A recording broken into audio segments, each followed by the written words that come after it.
Comment l'homme biblique ressentit le fait de la mort?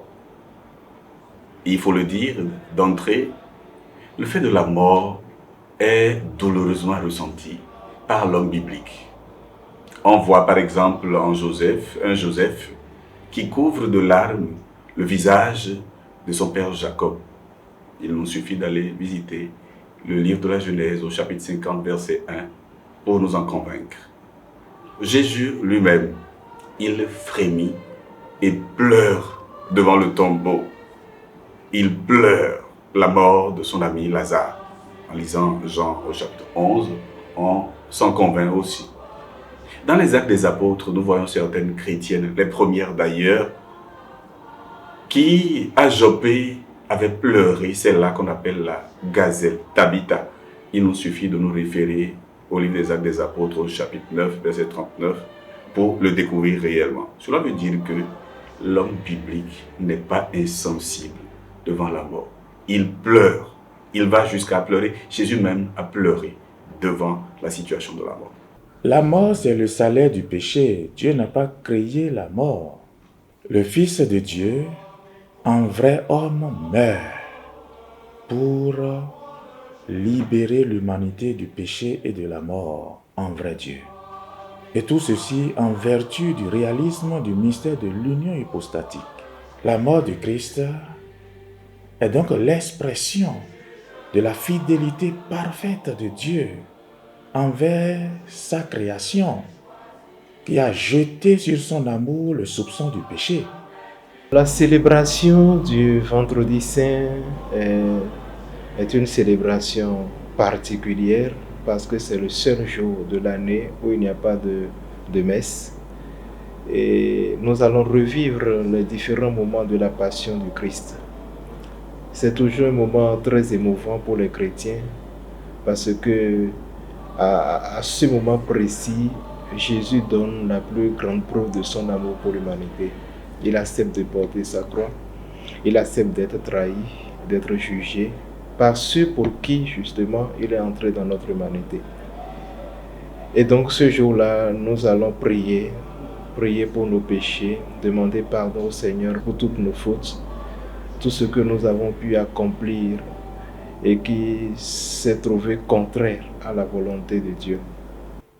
Le péché ne peut commettre pire que de rejeter Dieu dans son Fils incarné, dans la mort sur la croix. Le Père reprend tout, opère tout, à partir de la mort et dans la mort de son Fils, pour qu'il soit clair que Dieu connaît les ravins de la mort, il parcourt les ravins de la mort et il transforme la mort en un passage qui nous conduit à l'immortalité de Dieu. Mourir avec le Christ et dans le Christ, c'est accéder à la vision béatifique de Dieu. Nous ne sommes pas destinés au sépulcre, mais à la gloire de la résurrection de la chair. Jésus a souffert la mort, mais Dieu l'a ressuscité d'entre les morts. Cette expérience du Christ éclaire désormais d'une lumière nouvelle la pensée sur la mort. Jésus, en allant à la mort, se livre par amour pour les hommes. Sa mort est une mort vécue dans l'obéissance, et cette mort obéissante a détruit le péché des hommes. Alors, en s'unissant à la mort de Jésus, les hommes participent eux aussi à sa vie. En mourant avec lui, nous allons ressusciter avec lui. Et le livre de l'Apocalypse, qui est le dernier livre de la Bible, vient un peu pour nous conforter dans cette espérance. Ce jour-là arrivera et il n'y aura ni pleurs, où le Seigneur essuiera toute larme des yeux. Et alors, nous vivrons dans la vie de Dieu. Alors la liturgie du Vendredi Saint, qui est une liturgie vraiment, je dirais, pieuse, recueillie, méditative, se structure autour de 3 éléments fondamentaux. Le premier élément, c'est la liturgie de la parole, avec prière universelle, étendue jusqu'aux dimensions du monde entier. Et nous avons ordinairement 10 prières universelles, sans doute cette année, il y aura une 11e qui va s'ajouter à cause de la pandémie du coronavirus, comme l'avons fait l'année dernière. Et puis le deuxième élément qui caractérise le vendredi saint, c'est la vénération de la croix. Et puis le troisième élément, c'est la liturgie de la communion. Évidemment, il n'y a pas de messe, mais les hosties qui ont été consacrées le jeudi saint nous seront distribuées le vendredi saint pour que notre vie de communion avec le Christ se structure autour de son corps qui donne la vie et de son sang qui nous permet d'aller de l'avant et d'avoir le salut. Jésus va mourir le vendredi, qui correspond au 6e jour, le jour de la création de l'homme.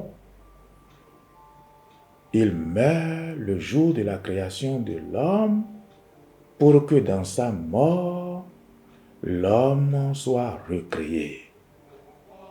Il recrée tout dans sa mort parce que, à l'occasion de sa mort, c'est Dieu immortel qui opère.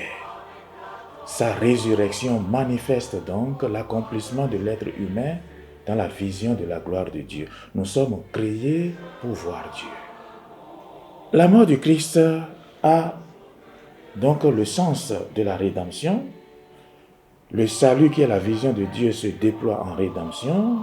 Et donc, l'obstacle du péché étant vaincu, l'être humain s'accomplit dans la vision de la gloire de Dieu. Mais cette mort révèle que Dieu est plus fort. La force du démon, père du péché, a été vaincue par la toute-puissance de l'amour salvifique de Dieu.